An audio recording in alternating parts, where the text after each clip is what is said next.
Seperti biasa, kita ke Bumi Kenyalang pula bersama Buma Wim.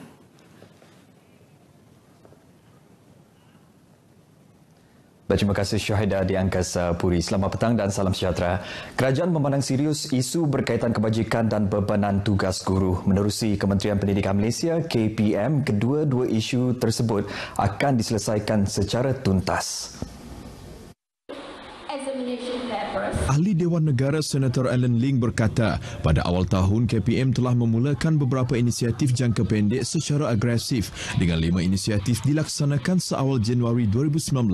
Inisiatif itu antaranya membina sistem rekod kesihatan murid secara dalam talian bagi mengurangkan beban tugas yang mengisi pelbagai maklumat kesihatan murid. Selain itu, terdapat juga inisiatif seperti memberi perlindungan insurans guru untuk menjaga kebajikan mereka ketika membawa murid keluar daripada sekolah. Senator Alan Ling menjelaskan sebanyak 35.2 juta ringgit peruntukan guru ganti juga telah disalurkan kepada semua jabatan pendidikan negeri agar sekolah boleh menggunakan khidmat guru ganti. Tambah beliau, pihak kementerian akan terus memohon peruntukan yang mencukupi untuk tujuan tersebut dari semasa ke semasa. Beliau yang juga Setiausaha Pakatan Harapan Sarawak berkata demikian pada sambutan Hari Guru 2019. Peringkat sekolah bertemakan guru obor hemah menyinari pertiwi di Sekolah Kebangsaan St. Joseph Miri. Jelasnya gelaran obor hemah yang diberikan kepada guru menggambarkan peranan guru yang penuh dengan kemuliaan, keikhlasan, pengorbanan dan tanggungjawab. Senator Alan Ling dalam pada itu berharap semua guru terus memberi komitmen jitu demi memartabatkan sistem pendidikan negara menjadi sistem terunggul di dunia. Agensi Nuklear Malaysia akan membantu Sarawak dalam mengawal selia perwujudan menara-menara telekomunikasi di seluruh negeri. Ketua Pengarah Agensi Nuklear Malaysia, Dr. Muhammad Abdul Wahab Yusof berkata, langkah itu perlu bagi memberi pendedahan tentang risiko radiofrekuensi atau RF yang boleh memberi kesan sampingan kepada kesihatan. Walau bagaimanapun, Dr. Muhammad Abdul Wahab memberi jaminan bahawa setakat ini belum ada kes yang melibatkan individu menghidap penyakit kanser akibat pancaran gelombang terbabit di negara ini. Yang radioaktif itu dia keluarkan ionizing radiation because masa dia masuk pass through our body ke apa, dia akan ionize ke kita punya badan, boleh merosakkan sel yang tu.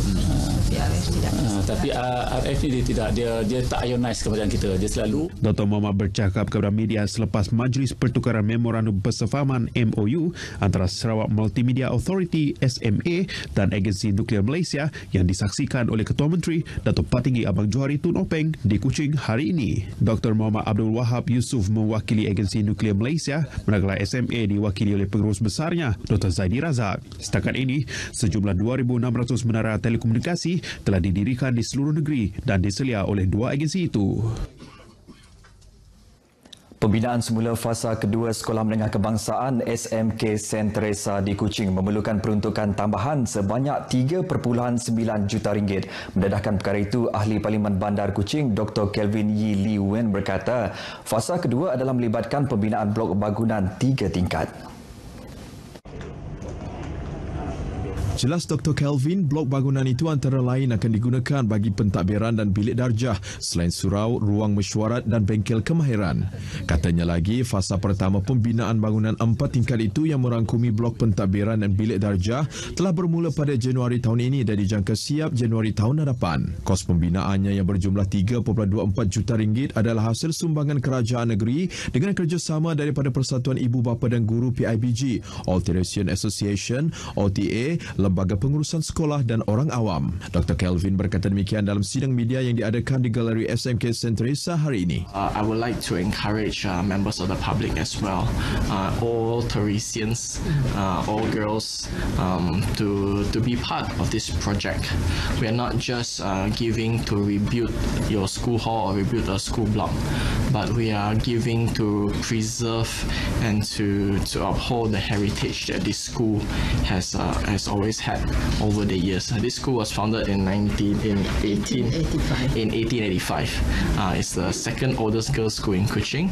Tambahnya, pembinaan semula Dewan Sekolah yang telah musnah dalam kebakaran 3 tahun lalu amat diperlukan kerana sekolah tersebut mempunyai sejarahnya tersendiri. Ujarnya, kemudahan fizikal sekolah merupakan kemudahan penting untuk memastikan keselesaan pelajar dan guru menjalani sesi pembelajaran dan pengajaran. Dalam sidang media itu, beliau turut mengumumkan peruntukan berjumlah RM100,000 dengan RM50,000 RM50,000 diserahkan pada majlis itu, manakala RM50,000 lagi akan diserahkan tahun hadapan.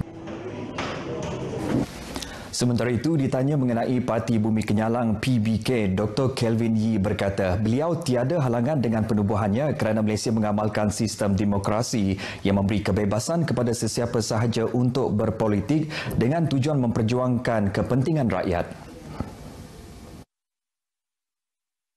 As I say, it's a democratic country, so anybody can choose to contest anyway, whether it's the Dun or Parliament. So far, they have only expressed their interest in the Dun.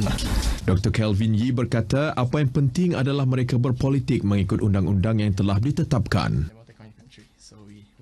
Mempunyai rekod jenayah lampau bersabit pengedaran dadah sebanyak lebih 10 kali kes, 2 individu bakal meringkuk kembali dalam penjara selepas dicekup kerana memiliki syabu di Kuching tengah hari semalam. Menurut Ketua Jabatan Siasatan Jenayah Narkotik IPK Sarawak, Superintendent Shah Abdul Latif, suspek seorang lelaki dan wanita, masing-masing berumur 52 dan 23 tahun, ditangkap di sebuah bilik sewa di kawasan sebuah perumahan di Jalan Kunpin, Kuching dalam satu serbuan hasil intipan dan maklumat orang awam.